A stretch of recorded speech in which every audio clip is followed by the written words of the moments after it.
Of social media, all it takes nowadays to spark up an online fight is to merely have an opinion. One opinion will cause many to spiral into a pit hole of anger where no one dialogues, only insults the person who has the unpopular or even the popular opinion regarding the latest trends in comic books, movies, or pulp culture. It makes sense given the circumstance. After all, acting tough behind the protective wall of the black mirror we all own and use on a daily basis makes it easy for anyone to jump right into a tirade of insults and threats. Again, just for having an opinion that they may disagree with. I decided to go against that notion. I've decided to start a video series where we discuss the hot topic issues within the comic book industry and pulp culture and provide you with another perspective. One of logic, reason, with just plain old dialogue between two people who have different opinions. My co-host and I will discuss the pop culture topics at hand in a fun, engaging, and respectable manner. So, without further ado, let's talk about it.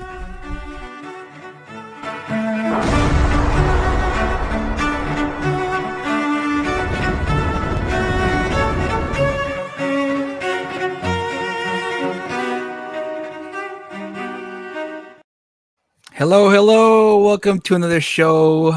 Let's talk about it. I'm your host, Julius Freeman, and with me always is Kyle. Welcome again to the show. Another crazy week. A lot of announcements. Fantastic Four trailer dropped.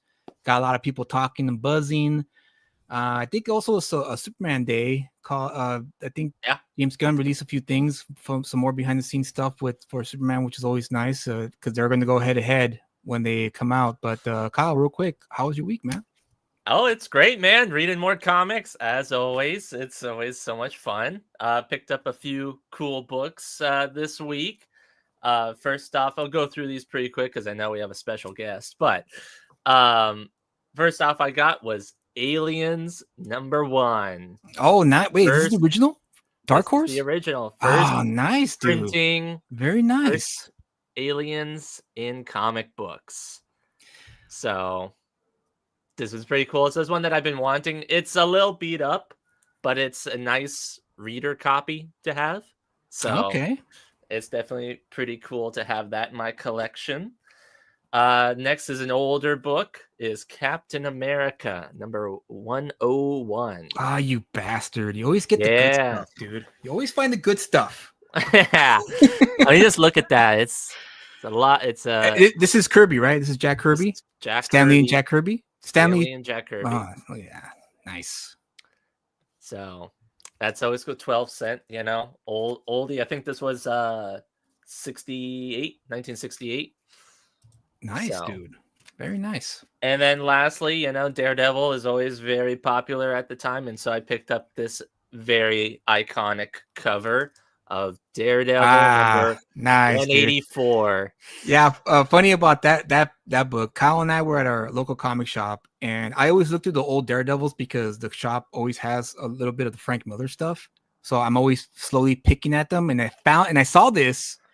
But then I also found that the Bullseye cover when they're in the carnival, the one that I really like, and I was deciding which one, and I chose the other one because I like the cover more.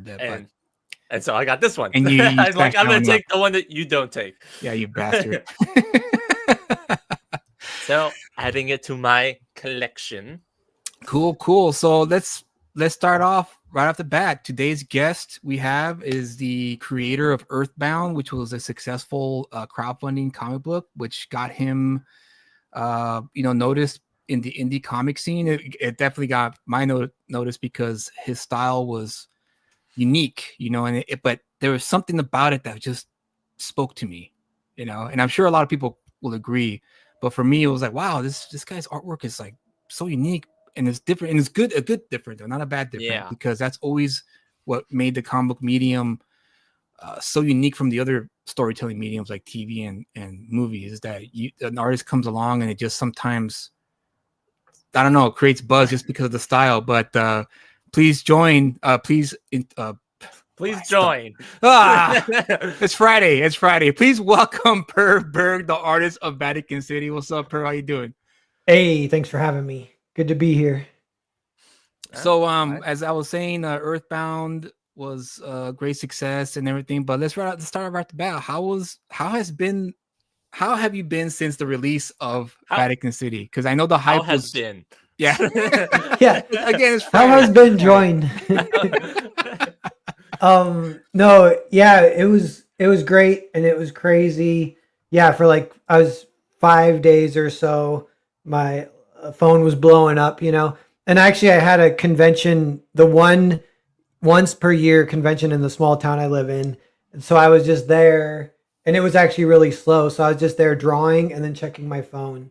And yeah, just lots of dopamine, Yeah, and I would imagine. then everyone's talking about the yo-yo too. I shouldn't have brought it up first. I wanted to see if you guys would bring it up. But Oh, we would. um yeah. Yeah, for sure, the yo-yo. I thought it was a great touch because that's you hardly see paneling sequentials like that. You rarely see it nowadays because a lot of the books out there, from my observation, it does they don't mess with the sequential medium as much. They kind of play it safe for the most part. So when I saw it, it was kind of like cool. I dig that. But Kyle, what were your thoughts on that? I know we could elaborate further when we go through the book. I'm just gonna, yeah, when we get to the issue, when we talk about it, I'll go into it and ask a little bit more, some questions about it. So you want to Cool. get right to it? Yeah, we can just go in and start talking about it. All right, let's Yeah, do it. Let's do even it. off what we were just talking about, that kind of makes me think, the way Mark works now, because he sold like Miller World to Netflix. And Right. so like IPs get developed at Netflix as movies and comics kind of at the same time. And so this could be a movie sooner or later, like who knows Right. exactly Uh-huh. when, but that's kind of like happening at some level. But one of the things I think I noticed in his script, and I did kind of was a little conscious about it with like my layouts and stuff, is we wanted to kind of make it a comic that you can't really like turn the comic into a movie necessarily if you go like shot for shot. Like it's pretty fast paced. It's kind of almost like beat based, like staccato. Like it'll skip. Like if it was when you do like a movie style comic, a lot of times it's almost like storyboards. Right. And some of my other comics get like described that way, and that's kind of true. I have those like influences or whatever. But Right. this one is like not like that at all, really. That's one kind of departure, I guess. Is where Yeah. So before Kyle, I'm sorry, Kyle. I forgot to put up the his worth pick of video I again. know, you High just, production value, right? man, come on, dude. I know, dude. It's just Friday night. After a long work day, you come home, you're trying to relax, but you got your kids jumping on you because they want your attention, and then there's no time to unwind and really gather That's when you everything shove them out of the together. way and say, "We have a production to do. We gotta yeah. focus." um what was going to be my question? So when you got this gig, was it a strictly like here's the script, now get to work, or did Mark Millar really give you a little bit of creative liberties with this story when essentially he hit you up to work on this? Yeah. Well, I mean, it's kind of both those things you said almost, but it was he's like, yeah, we'll start soon. I'll just send you the script. I have it completely done when I work with people, so I just give it to them and then they can just go.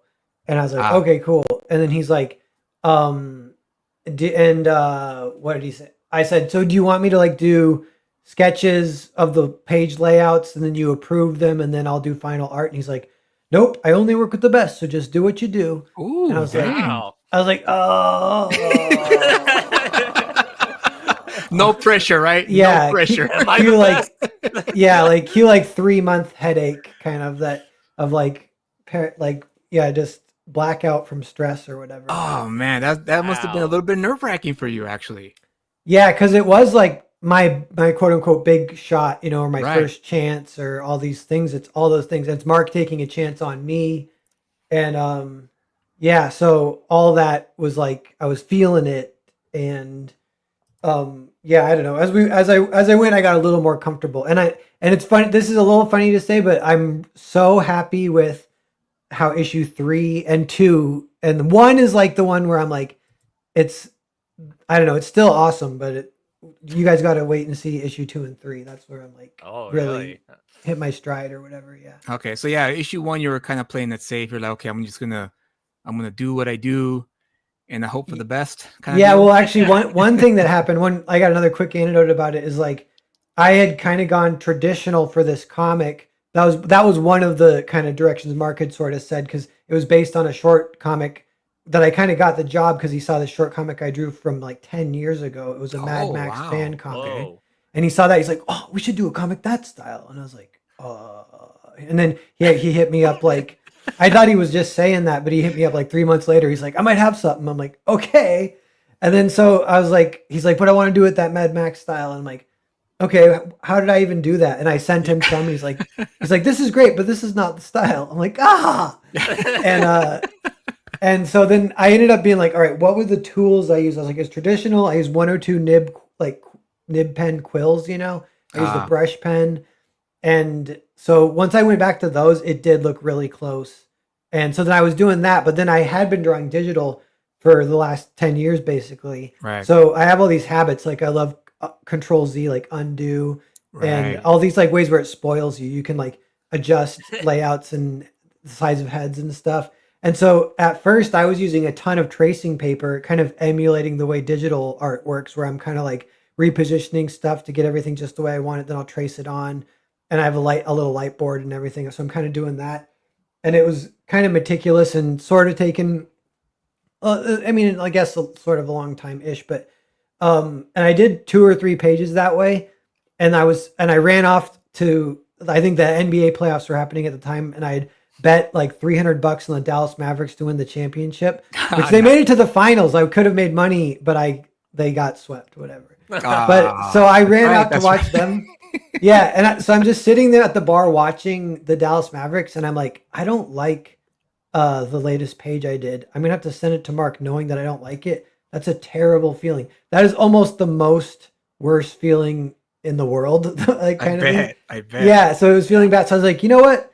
Screw this. I'm gonna go redraw it. So I ran back home, and I had like an adrenaline rush, and I'm like, and screw this tracing paper, and I throw it. I'm like, I'm just gonna erase. So I have a pencil and an eraser. And I'm like, if I have to erase a ton, I will just do that. So, and I did. I erased a whole ton. So every page is like very smudged with like lead, but you can kind of take that out when you scan it in, you know. So Right. Yeah. Nice, dude. That's Nice. really So cool. you went back to your roots, trusted your instinct, and that's always the best course of action when as a storyteller, you just got to go with your raw instincts on some occasion. Yeah. And this is the occasion right here where you had to do that.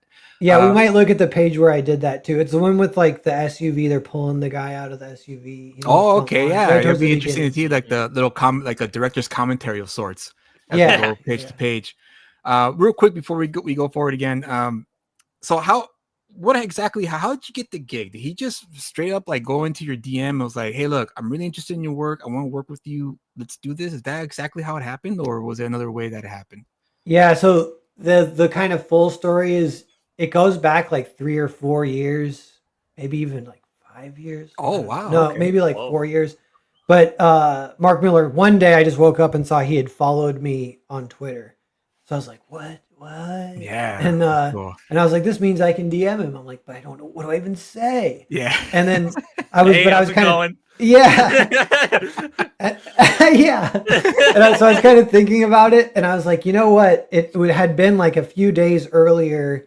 Your boy Zach Richard Meyer had done a review of my book Foreign Agent, and he had Right. given it a good review, whatever, like very positive review. And so I was like, I think Mark might have seen that review and then followed me because of that. And so asked him, I was like, "Did you follow me because of the Richard Meyer review?" And he's like, "Absolutely. Been following your stuff for a while. I'm a huge fan. Keep up the good work, kid. Keep doing what you're doing." Something like that. And I was like, Wow. "Oh, no way." And so from there, we were kind of pen pals, but I was even kind of nervous about, definitely don't want to be like too needy or even messaging him too much. Right. But Yeah. I would hit him up like every 6 months or so, and we would kind of just chat a little bit. We chat a little bit about like the state of the industry, and he would be like, "Things are going to get better. We're all going to get positive, blah, blah, blah." You know, that kind of stuff. He was definitely like, you know, old positive sage trying to improve morale. And I feel like he was even doing that a little bit just by talking to me. I think Right. Yeah. he might be a little conscious of that. That I think he's like, he keeps one eye on like trying to heal the industry. He keeps one eye on the landscape. He won't ignore crowdfunding. You know, like if something stands out, he'll kind of check it out or whatever. He's No, that's always on the great. lookout for new artists too. And even like a month ago or a couple of weeks ago, he tweeted like, "Any new artists I should look at?" Just like publicly, you know. And he gets a bunch of examples and he checks them out, you know. Thank you, Unhinged, to remind everyone to like, share, and subscribe to the channel for more content like this. Yeah. So Yeah. So from that though, so from like Pen Pal, then cut to like 3-4 years later, and at some point too, he had said like publicly, he's like, he's on my list to work with, but everyone, including me, was like, yeah, you know, we'll whatever. Right. That's really nice, but and then one day, and it did kind of surprise me. He's like, hey, I might have something. And a little bit before that, he had seen the Mad Max comic, because that was actually when he had reached out to me, which was a little more rare. And he's like, "Hey, that Max comic looks really great. You should keep drawing that way, like keep testing out that style." And I was like, "Well, you said it. I'm going to do it." So Yeah. I had been practicing traditional for like 3 months before he hit me up. Even I didn't know he was going to hit me up, but then he did. But even then, I had been using different tools. That was one of the things I sent him. Like, here's what I've been working on. He's like, "This is great, but this is not the Mad Max comic." Like, I see. Gotcha. Yeah. Were you always a digital artist to begin with, and then you kind of switched to traditional, or did you start off traditional and then kind of go back and forth? Like in my 20s, I'm 38, so in my 20s, it was all traditional. When I turned 30, I actually got kind of my first actual comic job. It was for a book called Machete Squad, and I forget the publisher, but it got like published for reals. And I got that job kind of weirdly too. Like they had artists who had fallen through. I had randomly met this journalist at a Tacoma comic convention, and then he hit me up because he's like, "We need someone, or we're going to lose this book deal. Do you want to do it? Can you draw can you draw, color, and letter 120 pages in a year?" And I go, "Yes." I think so. Yeah. So that one of the things that came from that was I actually switched digital for that, because to be able to do it all in time or whatever. Right. Okay. And I didn't really switch back until kind of Mark's influence, later. Yeah, to what you said earlier about Mark keeping an eye on the landscape and everything. And I've always been a proponent of that. Is someone who's found success, and not just for writers but also artists as well. Like, I think in order to keep the industry, I guess, healthy, is to always try to find that talent that has been untapped and not really noticed, and give them a spotlight, just for, even if it's just a shout out, or just like, hey, check out this guy's work, it's really great. Yeah, just like it could be just morale boosting or whatever. Yeah, and exactly. I feel like that's more like how movies work, and comics weren't doing that. And even movies now kind of suck, but like movies in the heyday, right, it's all about finding the talent and giving them a chance. Exactly. They're really good at that. Giving them a chance to at least showcase their talents and skills as a storyteller, just to see if it works out or not. And sometimes it does and sometimes it doesn't, but at least they got an opportunity to showcase that. And I always commend creators who just, it could be a big spotlight or a small spotlight. It doesn't matter, as long as they bring attention to someone who maybe is really good but not getting the traction that they deserve, because for whatever reason, maybe because they're not active on social media or whatever the case may be. Yeah. So kudos to him. So let's get started. Kyle, since this is your segment, sir, I leave the floor to you. All right. Well, so this is the segment that we usually do called Is It Worth the Pickup? It's basically where we go and we talk about the comic book, and we go through the story, seeing what we liked, what we didn't like about the book, and then finally give our thoughts on the book and see whether or not it's actually worth the pickup. Any sort of like not disagreements, I guess we have, but like any type of criticisms that we have while discussing the book is always made with the purpose of having it be better. We're not out there to just say, oh, this is bad because it's bad, or this is good because it's good. We want to actually say why it is good, or say why it's bad. Or, well, this could have been changed because of X, Y, and Z reasons, or this could have been moved around because of these reasons. Mhm. And it's always with the purpose of trying to better comic books, which is what we're all trying to do, better ourselves and better comic books in general. So this story, Vatican City, is about vampires. And Yeah. so uh when I right off the bat, when I first looked at this story and this art, I have to be honest, when I first looked at it, it kind of threw me a bit. It's not something I normally see on the normal comic book shelf. And that's not necessarily a bad thing. But when I first saw it, I was like I'm like, okay, this is interesting. And so when I actually got to actually reading the story and reading, especially with this being about Wait. gory and Oh, stuff like wait. that, um, I really started to dig the artwork in this and realized like that were able to capture a lot of raw emotion in this story, which I felt really worked well in the story. So we start off the issue with vampires breaking into a house. We don't know what's going on.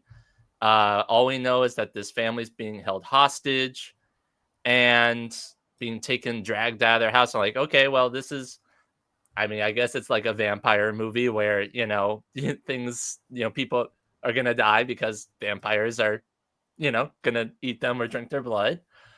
Um, but I do like like I said, the emotion that you're able to capture through Yeah. these scenes. Yeah, And, thanks. Well, real quick, uh, a yeah, lot of people do say I get feedback that it's either like an acquired taste or that it grows on them, and I Yeah. kind of yeah. like that. I know even in my case, if there's art that grows on me, I kind of like it even a little more. It gets a little bonus point for the fact that it grew on me, kind Well, and I think what really helps too is that the fact that, with a lot of, there's some other comic book artists that use line that with their line work is very simple. Here, there's a lot of lines and a lot of stuff kind of bleeds into one another, which normally you would think wouldn't be too good because you want definition, you want to see what things are going on. But like I said, with this story, it really makes you actually like really look into the art and see, oh, because I read through this a couple of times and I noticed things that I didn't notice before of like details that I missed of like, oh, that's what that is. I thought that was an arm, but no, it's something else. And so of. Right. Cool, cool, cool. it's very cool to when you're having that type of experience um when reading and looking at the artwork in here. Now you also did the coloring for this as well, right? Yep. Yeah.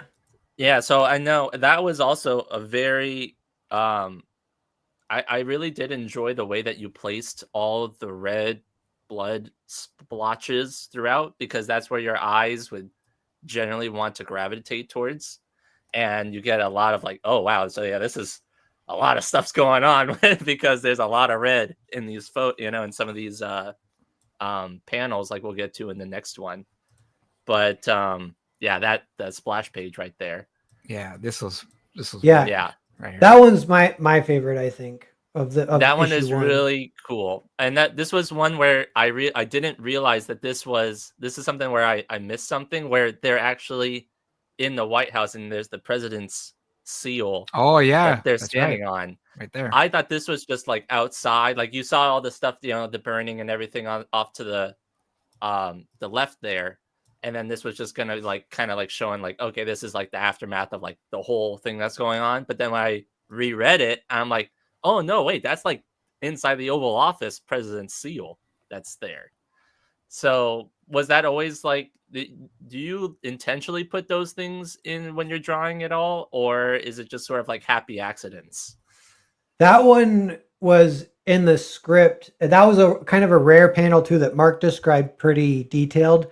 Like he wanted Okay. top view looking down, five vampires, like one on each leg, one on each arm, and one straddling um the midsection of the Madam President getting whatever. I don't know if he Oh, said like getting her guts ripped out or whatever, but Okay. So that's why. But then the accident aspect is maybe like just the fact that they actually cover up. It's like theory and practice. Once you draw that, I was like, oh yeah, there's blood everywhere. There's bodies everywhere. There's not actually that much of the rug that can even get seen. But on this page, I actually had drawn the rug separately, and I drawn the character separately. So that's one where I did have like that digital trick. They're both inked traditionally, but I could position the rug however I could rotate it, and I tried to find that perfect rotation where it's readable as what it is. That's cool. Yeah, and that's another thing too. It's like, yeah, just like looking at the thing, you're like, when I thought that there was just multiple people that they were like eating on. I didn't realize that. Yeah, they're all that the Madam President is all stretched out like that. Right when you told me about that, I'm like, oh, now I see it. It's kind of like one of those things where it's like you kind of have to like unfocus your eyes and kind of see what it is. And like as far as like clarity, it's funny. Like I could light it differently and it would be way more clear, but I kind of like it like this. I don't know. That's hard. It's an artistic choice, I guess. It's hard though to decide. Yeah, well, especially with the fact that this page very well juxtaposed. What's the word I'm looking for? Juxtaposed with the splash page. I am a great speaker. You know that, right? Yeah, you are. Better than me for sure. Yeah. But anyway, it's great juxtaposition is what I was trying to say. Oh, right. The next splash page, which is coming up right there. The double page. So, beautiful double page right here. Now, I assume, did you have like reference photos that you were looking up when you were designing the landscape here, and or was it like an aggregate of multiple different stuff that you were looking at? Yeah, I think I did kind of a lot of research, but it was all on YouTube. But just like, and yeah, there's like hour-long drone tours. There's on the ground tours, and I watched them all like multiple times while sketching and kind of practicing. But I think for this one too, I couldn't find like a perfect screenshot that would actually be exactly what I wanted. So this one was from scratch, the perspective. I drew the grid myself, and it makes it like, I don't know. This was actually my first double page spread I've ever drawn, traditional one, 2 11x17. When you put them up on the drawing board, they're huge. It's kind of interesting to draw that big. And so for this one, like, some of like, where it gets out of focus towards the top, it gets impressionistic. That's like it's not like I even necessarily did that on purpose. That just happened because I was like, yeah. But it's effective because perspective, wise, things do kind of blur out the further out you look. From the position, from the point that you're at, like, which is right here. This is the area which should be the most highly more detailed and focused. And then as you get further out, then it starts to kind of haze out, which I thought it's still really effective, honestly. And the script had an interesting description for this one too. It said something like, like super sunny day, we're up in Vatican City, tourists, people are loving it, and then it also says, but it also hints that this is a place that holds dark secrets beneath it, something like that. Interesting. Okay. And I was like, okay, how do you draw that? Yeah. Interesting. Wow. That's not what I got, honestly. When I saw this, I kind of just saw this as the moment before, as the saying goes, the crap hits the fan. Like it's peaceful because of the doves, right? The doves flying by. Yeah, and we know, angelic. and we just exactly, and we just saw, previously what happened, and we know it's coming here, and that kind of gives it it gave it like a nice like, oh, here's the calm before the storm, right? It's about, and that's functionally like what it is. I think, it's that extra sentence from Mark is like, I don't know. It's kind of just inherent, the fact that it's Vatican City, I guess. Right. Now, was his note saying that this was supposed to be a 2-page spread? Like he wanted it a 2-page spread, or was it just that it happened to become a 2-page spread after reading it? he dictated like everything regarding that kind of stuff. So yeah, Okay. it's very tight what he wanted, and the ways that I could like it. There was a lot of 4-panel pages, and I could lay out any ones that I want. Although actually, like I don't know if we've even talked about this, Julius, but there's one thing Mark will do on a script where he says like, "This one's the money shot." So there'll be 4 panels, and he'll tell me which one is the money shot. Right. And I'm like, okay, that's gonna be the biggest panel on the page, so my layout has to. Right. deal with that. Oh. Interesting. Okay, that's really. Dale A wants to know: are the doves holy? Oh, I don't know. I didn't really think of it that way. It's almost just like sun glare off white, Okay. kind of thing. Yeah. It was a nice touch for sure. It really did give off the idea, like I said, the idea that here's the final peaceful place before it's going to get dark. Yeah. Yeah, that's what when I first read it, I thought that like, yeah, okay, obviously, you know, I thought that the doves were like, you know, souls that were kind of like leaving type of thing, like with the doves, like angelic and you know, angelic type of thing. So yeah, that's how I took it when I first looked at this. Yeah. Oh, one thing too.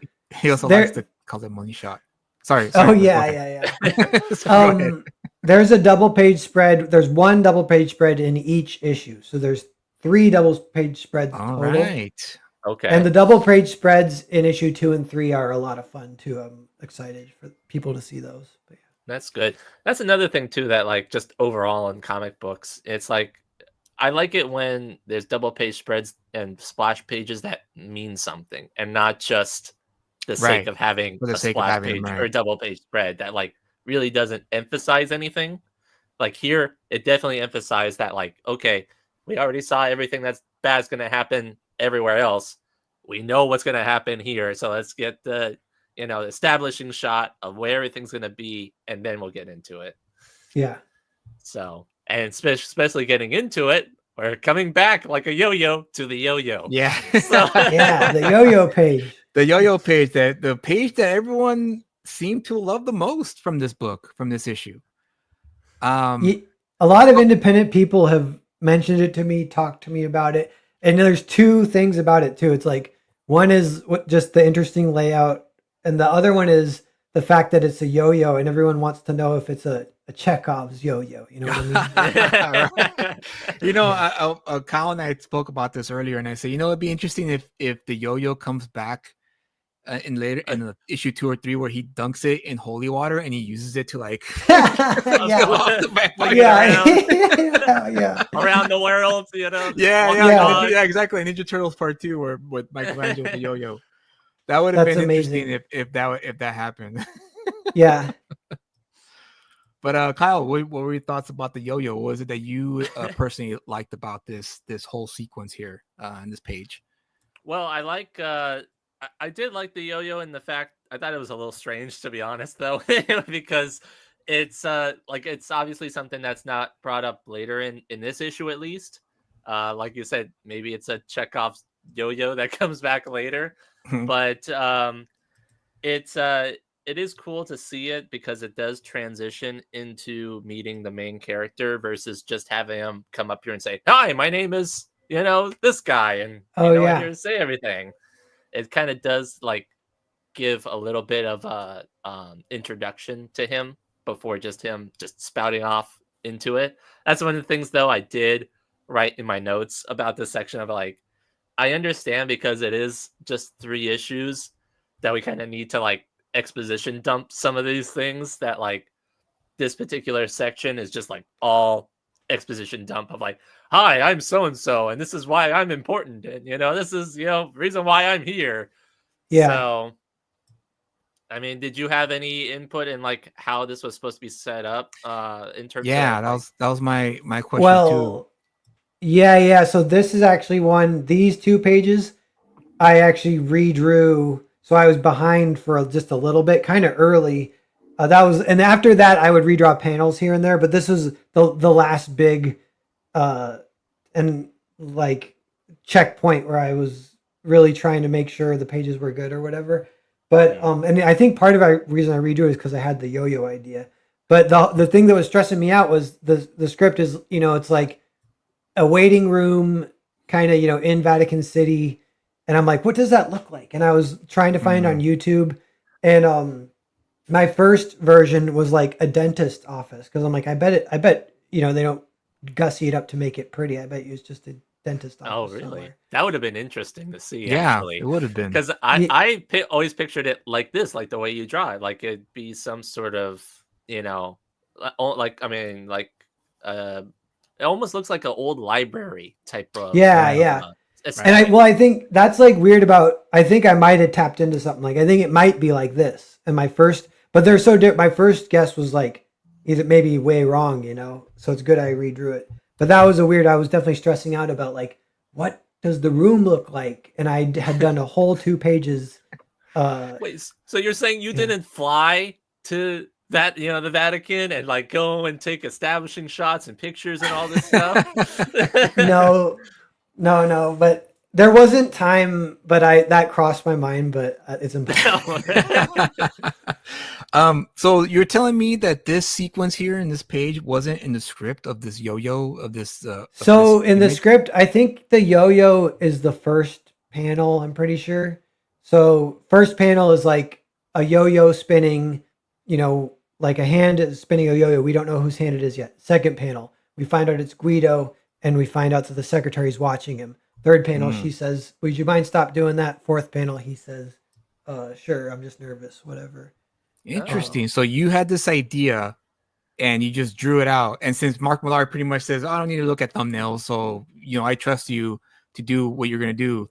And so when he saw this page, was he like totally like, whoa, dude, I didn't even think of that. Yeah, he didn't say anything like that, but he liked it. I don't think I like broke anything. Like, I don't know. I think I did it pretty darn close to what he wanted, but yeah. So, but there was in all that, there's pretty much one time where I turned a page in and he was like, we need to fix like the eye line on this page. And we did some back and forths, and he helped me solve it, which was awesome with minimal redrawing. Great. So it did, when necessary, he would do that, but it only really came up once, really. Okay. Fox Inc. says, I enjoyed your comic, but you try to do more mainstream work after this. Is that something that you're thinking of doing after this? Or are you going to go right back to your own stuff, crowdfunding and going the indie route? Yeah. Still? Thanks, Fox Inc. Yeah, I definitely want to work with Mark Miller at least one more time. And I think we are going to do that, but it might be like a couple years down the line. But other than that, I don't have anything lined up. I love working on my own stuff. It's just a matter of if I can make enough money that way. It's Earthbound and Percival are like my two huge projects that are like my life's dream kind of. So I really do like just continuing to work on those if I can. It's kind of part of it. But. Okay, and I have to ask just before we even go on, Mother, is it Mark Millar or Mark Miller? It's Mark Miller. Sorry if I've been saying Millar. It's Miller. I know, but okay. I say both ways too. Yeah, so it is Mark Miller. So it's Mark Miller, okay? Because all these years I've been calling him Mark Millar. Yeah, me too. I was doing that. I still do it, but if I remember, I do Miller. But yeah. Okay, well, it's good to know. At least we got the confirmation. All right, so go on, Kyle. Okay, so yeah, we go, and this is where I was talking about where you get a lot of the emotion. Go back up a little bit more to where he's talking on the phone with I think his mom. What is going on here? Oh, here we go. Okay, got it right here. So it's but yeah, right there where you see all the crowd running away and he's all like, what's going on and stuff like that. And then you'll get the next panel where it shows the crowd moving and then him like getting lost in the crowd and the shuffle. It's that's where it's like when I was actually reading it, I'm like, I could actually see myself in the protagonist's shoes and like, oh, because I like as a reader, I knew that the vampires are coming to attack, but it is cool seeing the chaos that random normal people would have in that situation. So I think that's what it's not like it's a comic book freak out of people type of thing, where it's like, oh, it's like the Superman book where it's like, oh, Brainiac's attacking again. All right, everybody scream and run. Yeah.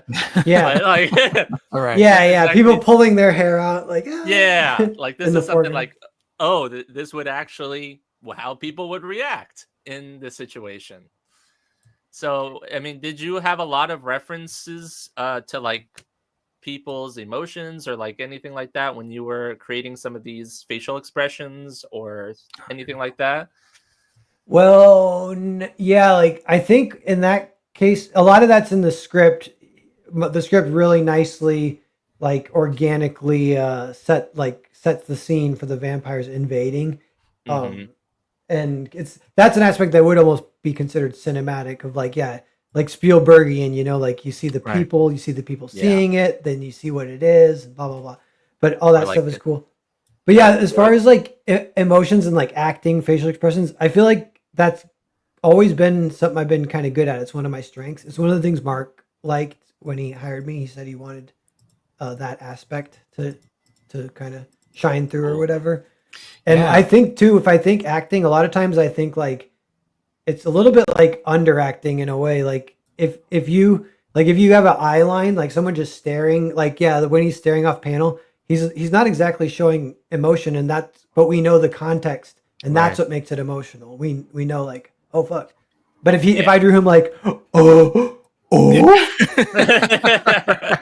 like that wouldn't be as impactful. Yeah, it wouldn't be as effective to convey the emotion, because that is for me, as a reader and a writer, that's the most important part for me when I work with artists on my own stuff, is that facial expressions and body language is always important to convey to the reader what the character is going through, so that way they could kind of experience that with the character. In any case, like if in this instance, this would be a terrible situation. That would be that shocked face here would be kind of the expression I think a lot of people would have, like, what the hell's going on here? And yeah, chaos ensues.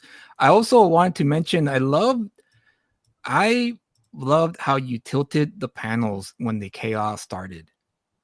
Oh, I'm glad you noticed that. For That's the cool. rest of the book, I immediately caught it, especially when I got this proof copy from Millar's team. Miller. And I just Miller, thank you. Yeah. Miller's team.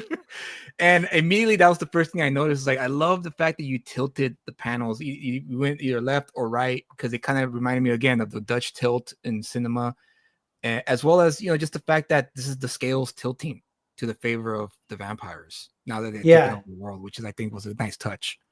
Yeah, thanks. I did. That was a conscious decision. I had a little. This part of it is because I remember getting the script and noticing that they're all 4-panel pages.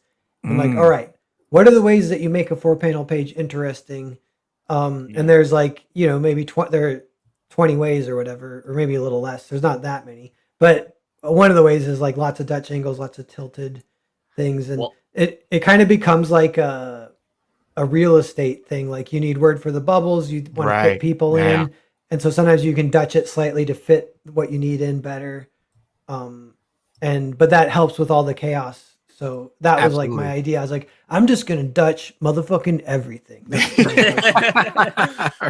And it worked out. It really was effective. That was something that I first noticed when I was reading it. I was like, I really love the Dutch tilt. It's really great. Yeah. Yeah, and I noticed that when I didn't notice it right off the bat when I read the actual book, but when I was reading it off the PDF copy, I recognized it instantly, and I'm like, oh, that's another thing I missed when I was reading it. I have to go back and reread it, and it's like it's a whole cool. new thing. It's kind of cool if you don't notice it, like maybe you just felt it, or whatever. But yeah, because I mean, I guess that kind of goes along with just how chaos things happen. Like you mentioned, though, like how that would be a Dutch angle in a movie, and that would show like, oh, things are kind of getting out of whack. I guess that kind of helped play into it when I was saying like, yeah, it's all the chaos going on. Yeah. So, and so then they realize, in terms of going back into the story, they realize that the vampires can't step foot on the holy ground, I guess, of the actual Vatican, square. And then you get the more money shot right there, splash page. I like that term.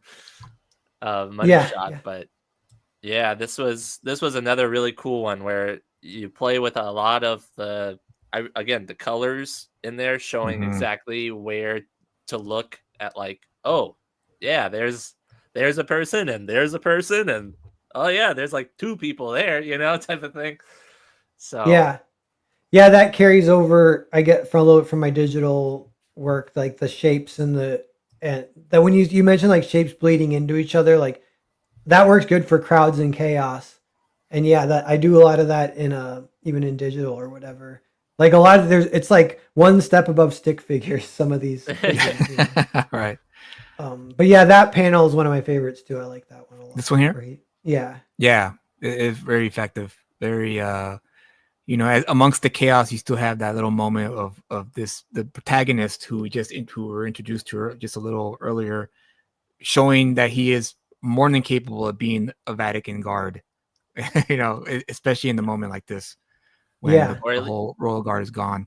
Yeah, or at least that's or what were you gonna say, Kyle? no, Sorry. just go ahead. Just go ahead. Oh, well, I noticed one thing for intro is like uh Guido is so likable, and that isn't always like a thing that storytelling would do, or if you're going to guess what Mark's going to do, like it's Mhm. kind of simple fun, but maybe for an action movie that's a good way to do it. But a lot of times they'll make the character like a little unlikable in a little way, but then they might learn a lesson and get more likable over the Right. course of the Yeah. story or something. Right. And I'm like, I kind of like just Guido's just like a good guy, like calling his mom or whatever and talking to the Yeah. kids and shit like that. Yeah, it's very refreshing, especially in the age of anti-hero. That's we've been living in that anti-hero phase in comics, not just in comics, but all like media, movies, and TV. Since I think The Sopranos pretty much made it popular, they popularized that with Tony Soprano, the character, and ever since then we just had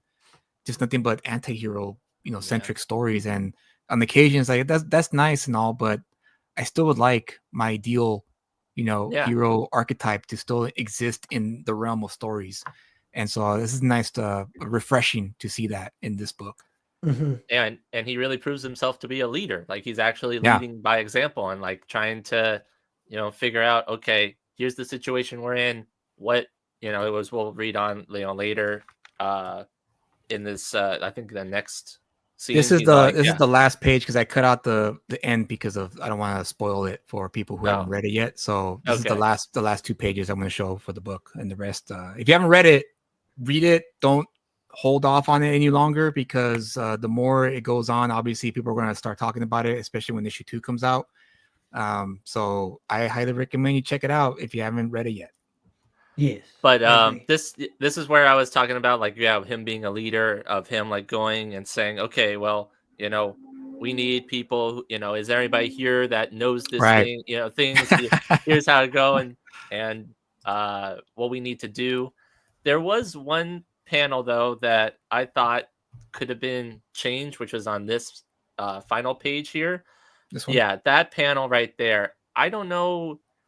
I mean, like, I guess it's an establishing shot of showing that the cars are coming up to the actual church, but we already kind of got that throughout the rest of these panels. So it's like, as for me, I personally would have just had the other panel that was above it, just replace that panel and just kind of. But you said that I guess it has to be a 4-panel page, Yeah, or was it? that panel you almost could just cut it, and the page would still read okay as a 3-panel page.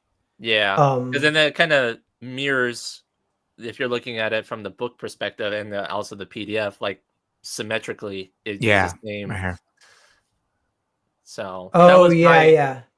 Kind of would have given it a kind of Alan Moore, Dave Gibbons, Watchmen, grid like layout. Yeah, because I didn't do too much of that about designing like both pages being mirrored or whatever. That happens sometimes accidentally. But.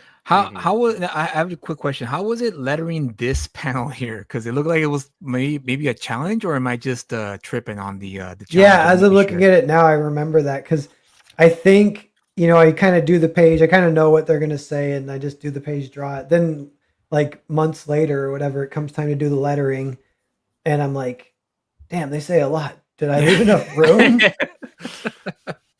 And but you did a great job because I I was was still able to follow finagling it. that, and yeah, and like kind of like looking. You definitely gotta get the kind of eye line correct or Yeah, whatever, and that's that's something always Mark pays very close attention to, and but it got his stamp of approval, and so nice. Yeah, it still worked. I didn't get lost. But I remember I looking at it going, man, if I was lettering this book, this would have been tough for me to letter this panel here because yeah. it's a lot. Actually, that because I wasn't originally the letterer, and Mark kind of randomly sent me an email one day. He's like, maybe you should letter it. Like, I'm like, I'd be down. And I Yeah. was thinking, I wonder if, like, I would have not seen this, but I wonder if, like, he had talked to a letter and they're like, I can't work with this. Maybe.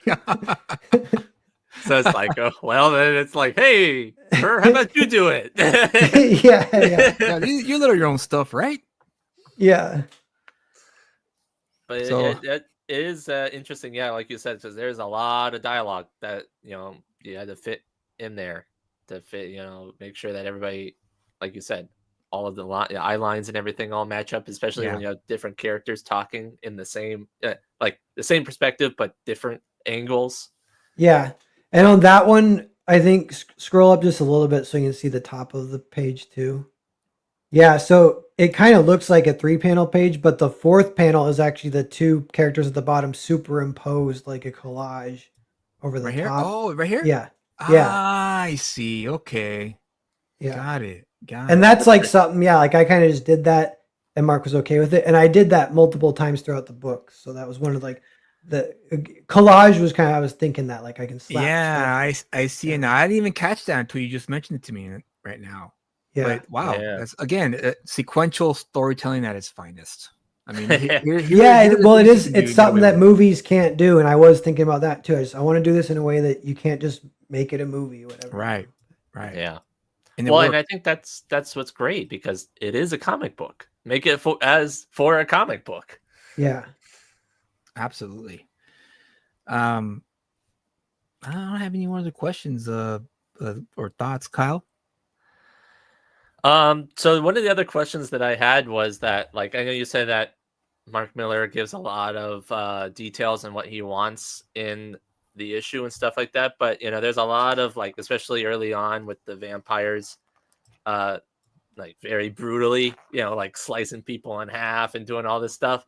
Was there ever like a point where you're drawing it and you're like, maybe this is going a little too far, or like maybe I should scale it back a little, or like maybe I'm not pushing myself far enough with the gore, brutality, and stuff like that? No, Where's the line, I guess, that you have? yeah. Good question. Yeah. Cause in the script is like the kind of ninja vampire style, like ninja vampires with swords, and that's all in the script. And then I think like yeah, the cop getting sliced in half is in the script. So then I'm just kind of drawing it, I know one thing I kind of a little thing that I'm sort of added is I made the vampires kind of extra ugly. They're almost like the vampires from Blade 2, like the freak vampires. Oh, right, yeah. Yeah, That's it's like a right. little bit more in that direction rather than like just people with fangs. So that I kind of did that, and then there was one thing I sort of did too, just a little bit, but the main bad guy vampire, This guy I right here. Oh, yeah okay.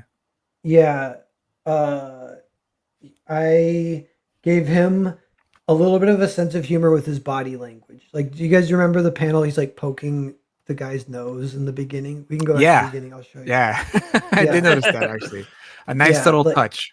yeah. So I added that. Yeah. So that was me, and Mark's just totally cool with that. So. That's That's awesome. cool. So overall, the experience of working with Mark Miller was mainly positive and constructive, I would imagine, and just trying to get the best product out there, right? Yeah, and beyond positive. But what interesting thing too is like it wasn't like necessarily like mentor mentee. It was pretty professional. Just emails. He gave Ah, lots of positive reinforcement. Because even like I almost deep down wanted a little more mentor mentee, or whatever. right, But right. it's Yeah. like, it's like we're like kind of like friends, I don't know, like it's kind of fun. Like we're like he'll respond to like yeah, whatever. If I hit him up, we'll shoot the shit a little bit. Yeah, I'm sure I'm sure you've worked with writers in the past, like myself, and when I worked with Anthony Gambino on Vigilant Fury, the time that we worked together, we eventually did develop a friendship because we realized that we liked the same things, that we wanted to do the same things in comics, and then eventually it just blossomed from there, from working relationship to acquaintanceship, and then it matured to now a friendship where now I could. He's invited over to my house if he's ever in California, and vice versa. So hopefully, I'm pretty sure it's probably the same thing here with you and Miller, because it's when it's just when you align, with a peer, an artistic peer, you eventually it does blossom to a friendship potentially. So I'm not surprised. Yeah. Were there any new processes? Actually, maybe one thing I could mention is, want to go back to the first page really fast? Sure.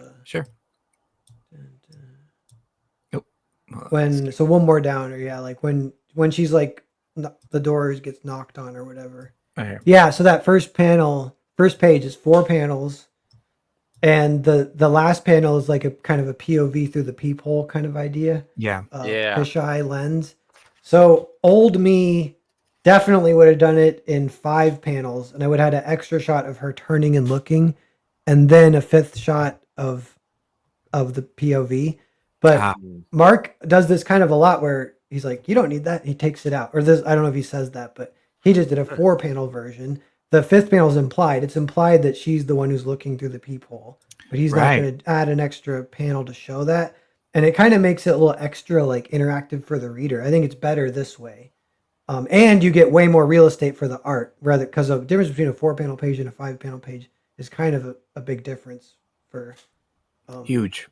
For sure, huge difference. Anytime you can, if there's a way you can do it in 3, 4, 3, whatever, versus 7, that almost changes, becomes a different style of comic if it's like 7 to 9 panel comics, those are awesome, but that can trend a little bit more towards like that cinematic style that we're talking about too, where it's almost like storyboard beats. And this comic book style is how I kind of think of it. It's like very fast paced, sometimes skipping beats, but they're implied. And you get to, as the reader, you get to keep track of all that. But Unhinged says, I like implications. Readers are smarter than some give them credit for. Some readers, that is. 100%. I think that the comic book readers, for the most part, can keep up with stuff like that. You don't need to hold their hand when you're telling them a story. They'll probably pick up on things that they'll notice. Like you, Kyle, you read this book numerous times, so you caught things that you missed the first time, and that's always a good thing. It's always a plus. Mm-hmm.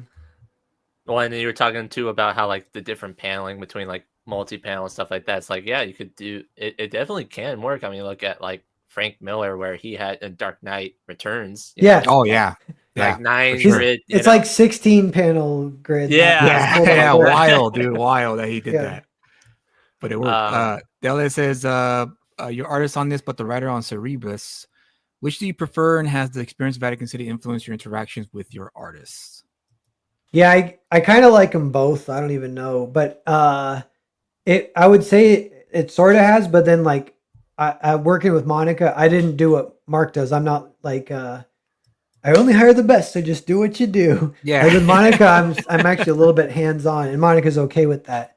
And it can be like project to project too. Like but as far as the script though, and the idea of like getting things to 4 panels if you can, like cutting out panels here and there, the clarity of the script, a lot of that I kind of picked up from Mark that I am carrying forward a little bit. Well, it definitely works because it and that's what I think also helps with this book, because it moves at a faster pace, and especially in this issue where it's like you actually have like I mean, the whole story is that like the vampires just like take over like that. So it's like that's why it works very well having just the big panels, just 4 panels, and you're just going through it, and it's like, oh, okay, we're done. They took over this, okay, and then they took over this, and it's like, oh, we're I love how it starts, and it kind of has a sequence. It's like the first 7 to 8 pages right before the double page splash for Vatican City. That's like a little short story. and that is really fun. And that turned out good. That was like the first thing I drew. So the thing I was the most nervous about, a lot of it was redrawn, or like tinkered with a lot or whatever. But Jolly says, did you have interactions with any other Dark Horse staff? And if so, how did that go? actually, we worked more with just Miller World under Netflix, and it's funny. It's just the email, so it's not as corporate in a like romanticized Right. way. Yeah, Like that would you make might think. sense. It's comparable to like working with indies in a way. But Yeah. there was one other contact who's a really nice woman who's like the editor named Sarah, and so the three of us kind of did the whole book together, yeah, with the emails back and forth. And then then it goes to Dark Horse, and they have like editors and print people too that kind of help. But I didn't talk to many of them. There is a sales. I talked to some Dark Horse people through sales to order copies, and they're really nice. So everyone's nice, and everyone says they kind of in house. Everyone likes the book a lot, which is good too. Yeah, it's gained a lot of positive, reviews from a lot of people. Even some people who never knew of your work.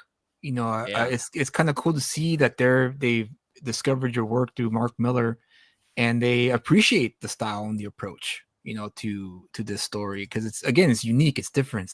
It's not a lot of this out there. Like kind of like it Yeah. reminds me a little bit like when Frank Quietly got on the scene. His style was different at that time, and then eventually the I don't want to say copycats, but the people who were inspired by his style came along afterwards. Yeah. And then kind of brought that style to the mainstream. But this is, I mean, it's great to see people positively react to this approach. Yeah, thanks. Well, Inkspot says, "Am I a hit with the ladies now?"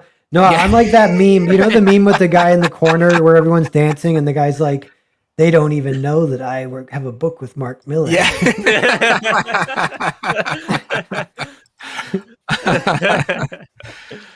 Good to have you here, Inkspots. So yeah, Kyle, any other thoughts? Well, yeah, so like we didn't want to spoil the ending for this Right. in case you want to go and pick it up for yourselves. Overall, like I said, it's very interesting. It started off, as I mentioned, how when I first looked at the art, it was like just like briefly looking at it, I'm like, oh wow, okay. But then I'm like actually like when I actually started reading it and I started looking at it, I'm like, oh hey, this is interesting. This is cool. And it's like that's why it's like there's enough definition in the very important scenes where it's like, oh, this is definitely very cinematic. And then there's other scenes where it's like very fast paced and very a lot of action going on where you don't need as much and it's kind of like implied what's going on. And especially the scenes like I said with your coloring and the lighting for like the splash pages are all very on point and stuff that like I didn't even notice before when I first read through it pop up after rereading, which is just an amazing thing to accomplish in a comic book. And so, we didn't get to the spoiler ending section, but I think that in my opinion, this is definitely worth the pickup. Oh, there you have it. So Hey, I was held in such suspense. I know it's not like you could have guessed that at all. Yeah. And in case you're not you don't know but Kyle is the bona fide consumer reader of the show, Yeah. so that's why he's the co-host, because it's great to have the perspective of a reader who's just a pure reader. And get that's and get amazing. Yeah, that's awesome. and That's a really good his idea. his real thoughts about what he enjoys and what he doesn't enjoy, because there's been on occasions where he'd say, no, it's not really worth it, just wait until the next one. He actually did that for one of my own books, which was the Reset Protocol. Yeah. I always like to bring that up. I always like to give him a hard time about that, but again, that's what we're all about here on Let's Talk About It, is to be honest and be mature about it, as well as like learning, because he had some good points when he mentioned why it didn't work for him when he reviewed Reset Protocol. So yeah, that's good high praise from Mr. Kyle over here. Well, Cool. just to reiterate, yeah, that's the whole purpose of our "Is It Worth the Pickup" show. Is that because I've only been reading comics for like a couple years, so Yeah. it's the readers, fresh eyes perspective, and then Julius gives his perspective as the seasoned veteran, Yeah. and creator himself. Writer and Yeah, editor too. right. I put those goggles on when I reviewed the book with him. So that way we have that dynamic going on. Ben says, did you design the look of the characters, or did Mark already have a good idea of what the characters would look like? Yeah, they sent me a character Bible, and it's super simple art, deliberately, so because they don't want to like over influence me or whatever. But it almost just marks their clothes and their hair. So all that had been figured out, and then that was part of the way that it was kind of took me by surprise how fast it got going once I got hired. They just sent me the script, sent me the character Bible. They said go 2.5 pages a week, go. And Wow. I was like, whoa. Yeah. Whoa. Oh no. Oh, no. What have I gotten myself into?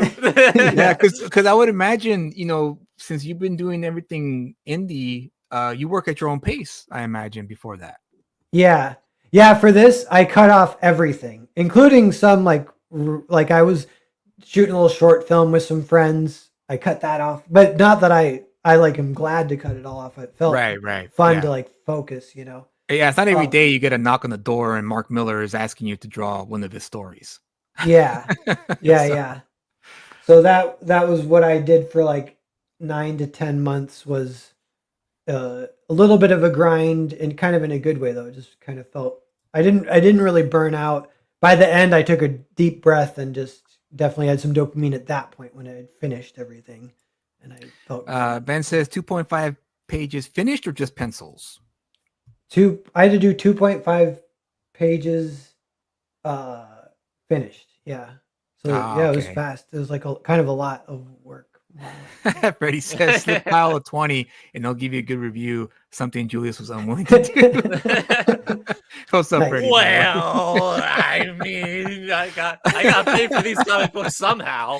I mean, Okay. So, sorry, I went ahead of myself. So there you have it, guys.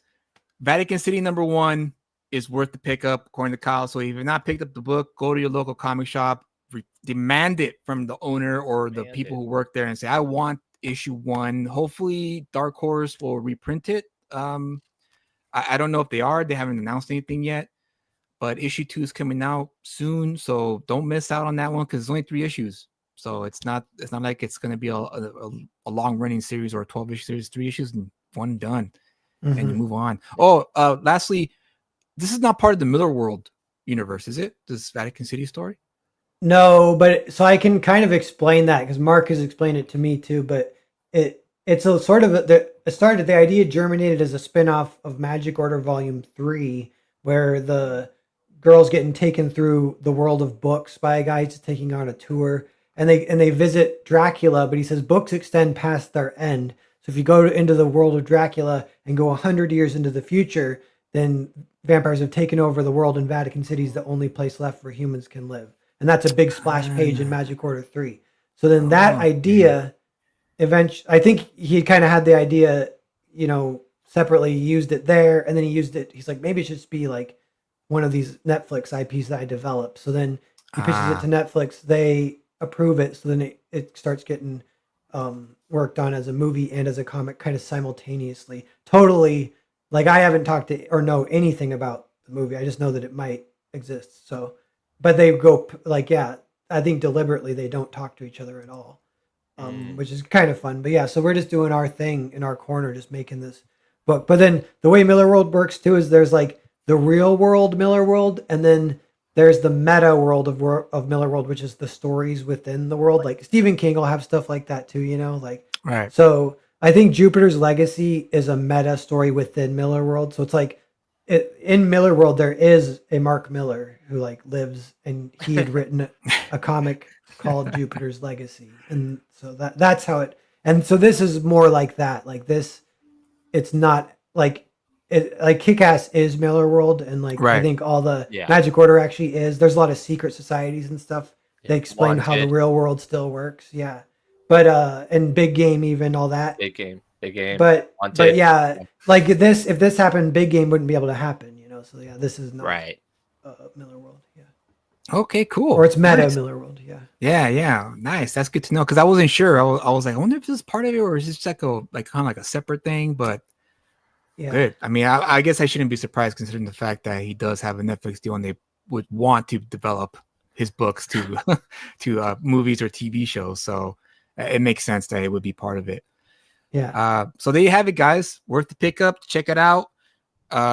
Real quick, we're gonna talk about Fantastic Four trailer because that's been the talk, the buzz today, or was it? When did it drop? Yesterday? It dropped yesterday, right? It dropped Like yesterday. This morning. Oh, Or yeah. this morning. Yeah. Was it this morning? Okay. Was it this morning? Feels like yesterday. Just Yeah, it does feel like yesterday today. So everybody's been talking about it as Yeah. much as it would have been. so let's get. I might get struck for this because YouTube, does what it does. But We'll I just don't pause care. it in between. We talked about this. every 30 seconds or something. Yeah. Astronauts Can you head hear it? off into space Yeah. Can you hear it? Yeah. Yeah. Okay. and come back forever changed. This car? Our city, our planet, owe a debt to these intrepid souls. And while we can never repay them, we can certainly celebrate them. Thank you, Fantastic Four. Thank you. Thank you, Fantastic Four! For copyright reasons, people. Sorry. Well, I just Every wanna 30 say seconds. Every 30 seconds. That Please scene- welcome the Fantastic Four.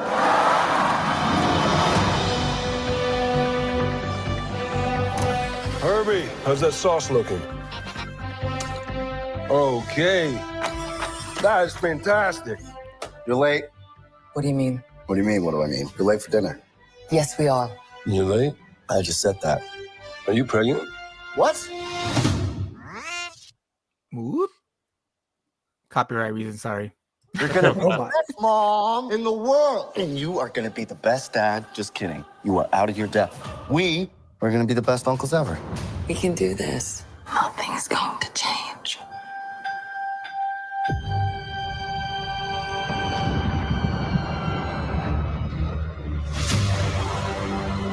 Are you the protectors of this world? Yes, we are. Your planet is now marked for death.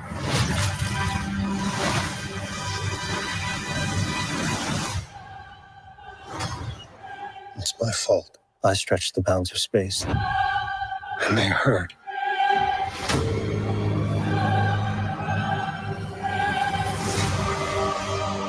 Are we safe? I don't know. Yeah, It's pause been it. enough time.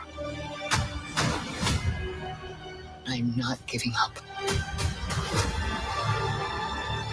We will face this together. We will fight it together. As a family.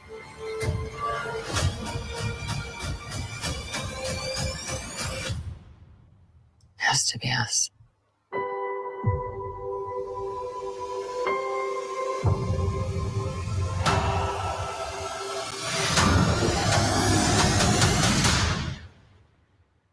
We will protect you.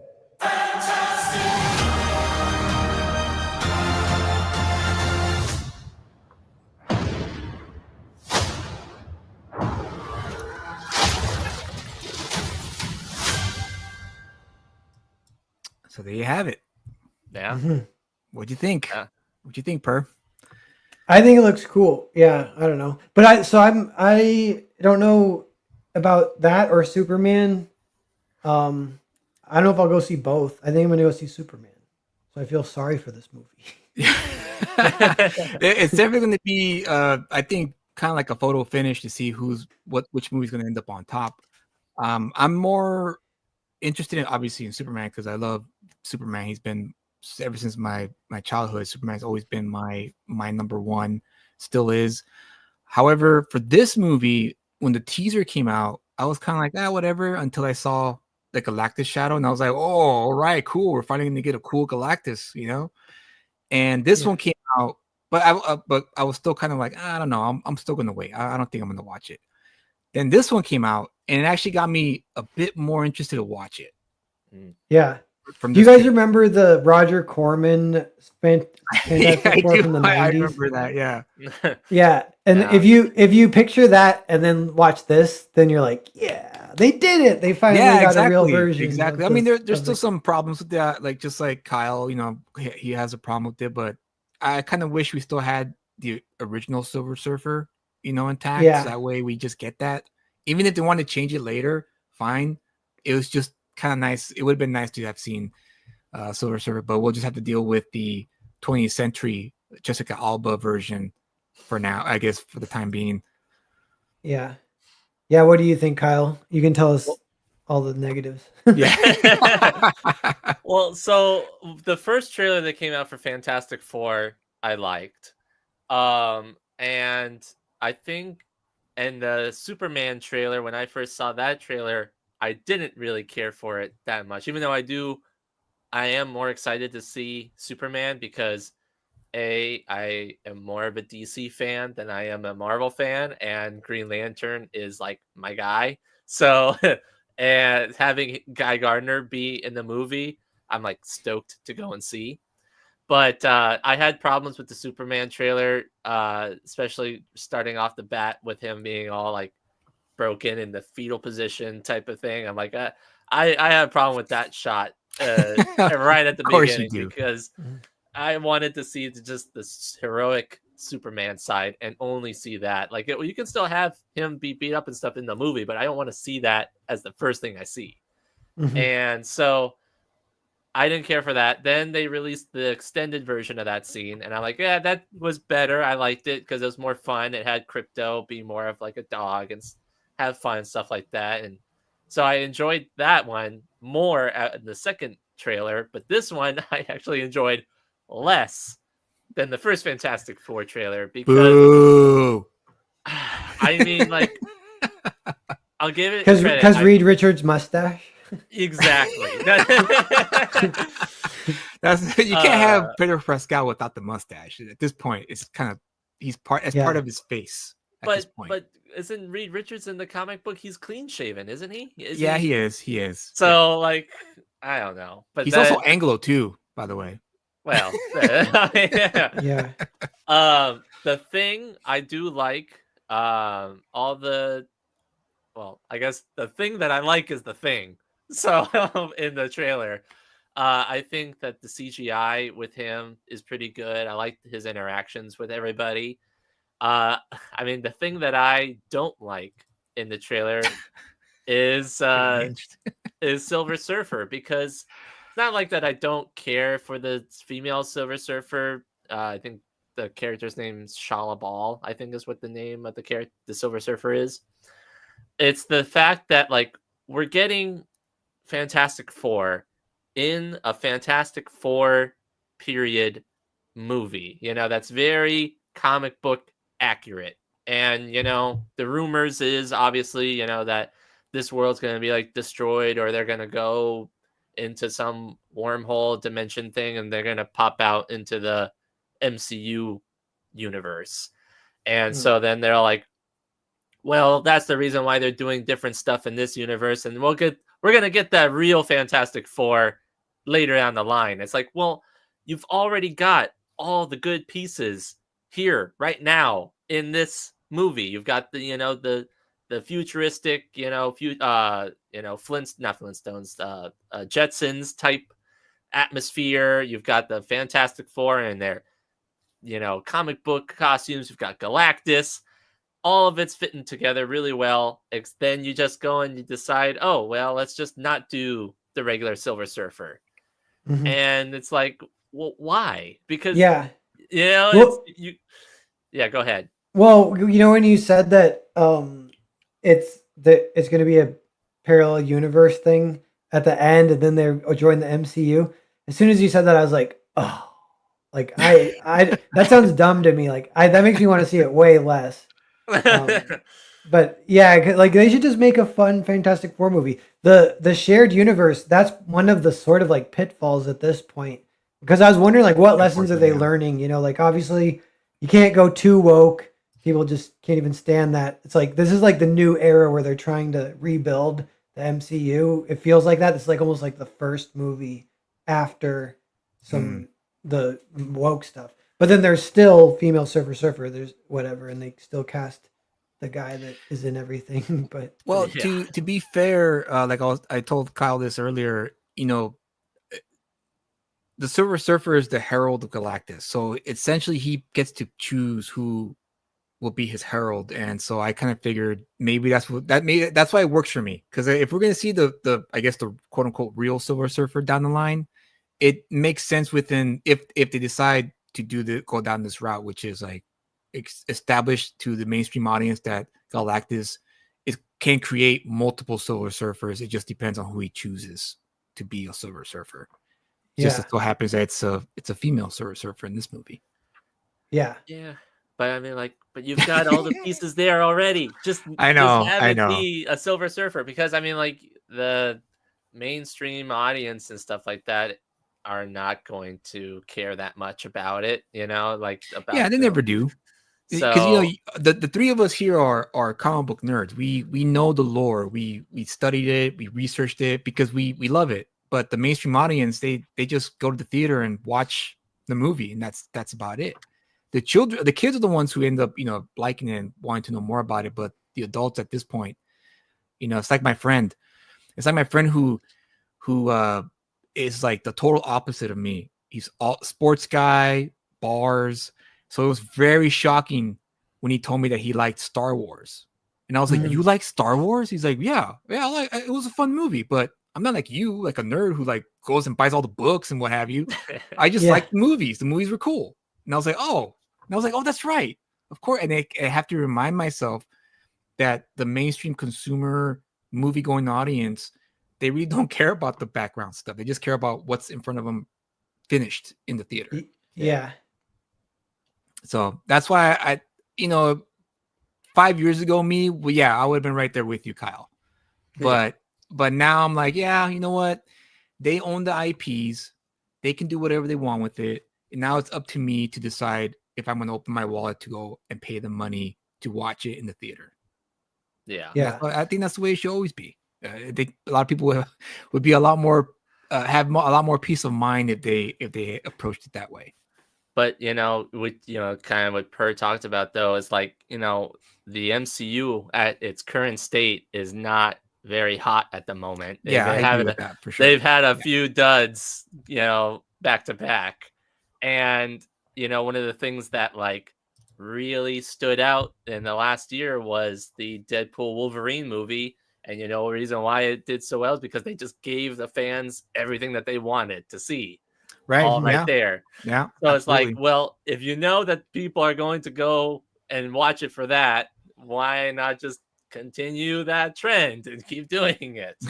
So especially when you have to get numbers back up. That was the last 20th Century Fox film. It wasn't really Disney run, and this one is. So, Disney executives run on ego, pure ego. So it's not a matter of getting something right for the sake of, fan satisfaction plus satisfying the movie-going audience, and on top of that, keeping their IPs hot and like, they're ready for the next one. And unfortunately, that's just the situation that they face. They don't know how to keep the hype going because, again, of ego, which is unfortunate. Because they could have easily made billions of dollars with every new Marvel movie after Endgame. But here we are. Yeah. But overall, Per, did you enjoy it? You're still gonna watch it, or now that Kyle kind of gave you that idea, that seed idea of like, the planet's gonna die and they might end up in a different dimension? Yeah, I would just be kind of disappointed because I definitely don't like that idea. I'm kind of over the multiverse already. I guess maybe a lot of people are, but there's different exhaustion. So there's superhero fatigue, there's multiverse fatigue, there's wokeness fatigue, and so I'm curious where it will land within all those things a little bit. But the trailer looked good, I thought. The only complaint really is girl Silver Surfer, but there was a shot of her where she looked badass actually in there. So they might give her some good shit to do. That's one of the woke things is like, if they put a chick in it and make it retarded and they don't even do cool shit, that's like what's really bad about woke. If they put a badass chicken who's actually badass, like that's kind Right. of cool. So, Yeah, it can work, definitely. I mean, we've seen multiple examples. The examples always go back to Ripley from Aliens and Sarah Connor in Terminator. yeah. Boss, I think- not a boss chick, but of strong and woman, female character, and it's plausible to the audience because we got to witness their transformation. We saw in the first Alien movie with Ripley, and also the first Terminator in Sarah Connor in the first movie. Well, boy, Friday night, man, you gotta love it. I think one of the ones that like a newer movie that kind of accomplished that was the Mad Max Furiosa movie, where it was, touted as like, oh, it's a female that's taken over and stuff like that. But I watched the movie and like, no, Furiosa's like great in the movie, and she actually does actually belong there and stuff like that. So I had no problem with it. So it's just interesting. It's just a weird state that we're in. Yeah. Like in that one, there almost isn't politics in it, and even if there is, it's almost like the left wing wouldn't like it because it depicts violence against women or something, in Furiosa. Yeah, it's unfortunate that's the case, because it's kind of like, I kind of wish the days would come back of, let's just tell the story. Here it is. This is a sliver of the imitation of real life, but also let's heighten it a little bit to suspend your disbelief and enjoy yourself. But those days seem to be, no, I shouldn't say they're gone. I think they're coming back. I think the pendulum swung back, and slowly we're going to start seeing more and more quality stuff coming out. And so, given the fact that we spoke about Vatican City, and you're telling us that Mark Miller is someone who checks out the landscape, and he does. When you look at his Twitter account, he really does post stuff that is very reassuring for the future of comics, because again, he tapped you to draw this book, and now more people get to see your art, and now a little bit of revitalization will occur, because people are going to start looking for more indie stuff that's out there that's not mainstream. Yeah, there's a little kind of meta narrative with the book, with me getting my first shot, that anyone kind of in my circles is aware of it, and I think it's fun, and I don't know how much that penetrates outside of like my circles, but it is a little bit of a new art style debuting. That's kind of fun. It is, and it works. Yeah, and especially coming from Kyle, because Kyle can be he can be picky. He can be very picky when it comes. Well, I'm glad it kind of grew on you, like you said. That's fun. I think that happens to me too. Like there's two ways you look at, but it's like when you first flip through it. That's one of the things that happens to me with that is I'll open a Batman book and I'll flip through it and I'm like, where the hell is Batman? And you never see Batman. But then you sit down and read it, and then Batman's in every page. I'm like, what is even happening? Or I've mentioned many times before, one of my biggest pet peeves in comic books is where they'll go and they'll build up this action thing. They're gonna go and punch or fight or do a sword or something like that, and then it cuts and it's like 5 minutes later, and then they're all dead and everything like that. It's like, I wanted to see the action. Why you cutting it? Yeah, that's hilarious. That's a good. Speaking of like fans' opinions, that's a good one to keep in mind. Everyone, I'm gonna write that down. Make sure I never do. I mean, it could work if you say for instance Wolverine. We've seen Wolverine kick ass numerous times. So every once in a while, it could work if you just A lot of times it might be for a gag almost. Like, exactly. But for the most part, readers, I think that's the reason. That's one of the main reasons why I got into comics as a kid, is because of the action scenes in comics. It was so cool seeing artists doing these cool dynamic poses and action shots for like 3 or 4 pages, maybe sometimes even 5 pages, depending on the story. And almost every other book would have action scenes in it. And now it's mostly just talking heads. Or like you said, you open up a Batman book and you're like, where's Batman at? It's just people talking here. What the hell's going on? Yeah. For $5, man, you got to give me some Batman. I know. But I guess that sums up the show. It pretty much That's it. You got anything Yeah. else, Kyle? Do you Make want to sure mention? to like, comment, Thank you. subscribe, I always forget. comment on our videos. Check out Vatican City. You know, it just came out, so it should be still in your local comic book shops. Go out, buy it, read it. It's a lot of fun and a really good story. We have, the artist's color letterer here also giving his stamp of approval, obviously, because he did it. But yeah, definitely check us out. Watch some of our older videos where we go over other comic books that are coming out. We have other interviews with comic book artists and creators. And to always remember, comic books are meant to be fun. And I think that's something that we always need to have in the back of our minds. And, we can get caught up all the time with nitpicking and doing all these different things. But at the end of the day, this is supposed to be an escape, to have an interesting thing that we read. And for me, and I know Julius and you, if it wasn't for comic books, we wouldn't be here. We wouldn't be talking to each other, making all these fun interactions. And, for you, you wouldn't be, meeting Mark Miller and stuff like that. So things like this, I always have an expression of saying to build those experiences. Try to, when those doors open, take them, go and see where that will lead you. And to always remember to read more comics. Mm-hmm. Well said. I like that. Wow. Very inspiring. Yeah, very inspiring. I don't think I could top It that. is. I'm getting goosebumps. Yeah. I don't think I could top that. I was going to share my own thoughts. On the show. Like, come on. Yeah. Which is the whole production budget. Yeah, exactly. Yeah. Exactly. It's just Kyle's words of wisdom. Yeah.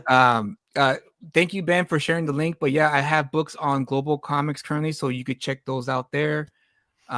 Vigilant Fury is up, Ghetto Dragon. I have a few preview books up there too for Asset 13, Last Thanksgiving is up, as well as Ash Can preview of Ghetto Dragon Book 2. So check those out when you have the time. And again, don't forget to like and subscribe and leave a comment. Do you have any last words, final thoughts before we call it a night? Yeah, just Vatican City. The next issue comes out May 21st, I think. So everyone keep an eye out for that. It'll be exciting. The second issue, I'm so excited. I think people will be even like talking more about how crazy the story is than the art maybe in issue 2. I'm excited about it. I'm excited for it. I can't wait to get my hands on it. Where can people find you if they don't already know? I'm Narwhal Books on YouTube, and on Twitter I'm Plaster Harris. But if you search Narwhal Books, hopefully it might come up. But I don't know why I'm Pastor Harris. I made my freaking account when I was 8 or something. Yeah, that was funny. I was going to ask you about that, but we can wait on that on another show. I can ask you why Plaster Harris was your choice. Michael. Oh gosh, I'm sorry. I'm not gonna butcher your last name, but he says buy Purr's Yoyo merch. Dude, we should sell Vatican City yo-yos. Oh my god, that so would funny. be the hot selling item right there. I'm literally gonna mention that to Mark. I don't know when, but in the next month I'll mention it. Yeah. All right, guys. Exclusive yo-yo, Vatican City yo-yo. Only Comic-Con exclusive per. That's what you should do. It's the Guido yo-yo. Yeah. All right, guys. Well, find us again next Friday. We will come back live. We will also have more guests on for next Friday. We're gonna have 2 guests on next Friday. It should be an interesting show. For saying that, have a great weekend. Stay safe out there. Peace. Bye, guys. It was an ordinary night during an ordinary jog when Matt Guerra stepped into his destiny.